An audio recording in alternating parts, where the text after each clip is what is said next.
আল্লাহ তাআলা নবীদেরকে বলতেছে। কাদেরকে? আমাদেরকে না, কাদেরকে? নবীদেরকে বলতেছেন। দুনিয়ার যত নবী আসছে সমস্ত নবীদেরকে আল্লাহ বলতেছেন আমি একজন রসুল পাঠাবো, তোমরা যদি সেই রসুলকে পাও তাহলে তোমরা ওই রসুলের উপর তোমরা ঈমান আনতে হবে। কাদেরকে বলছে এই কথা?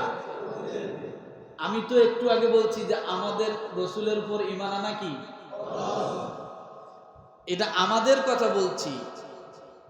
তাহলে যাদের উপর ঈমান আনার কথা আল্লাহ তাআলা সমস্ত নবীদেরকে ডাক দিয়ে বলতেছে যে আমি এমন একজন রসুল পাঠাবো, সেই রসুলকে যদি তোমরা পাও তাহলে তোমরা ওই রসুলের উপরে ঈমান আনতে হবে, এই ওয়াদা দাও।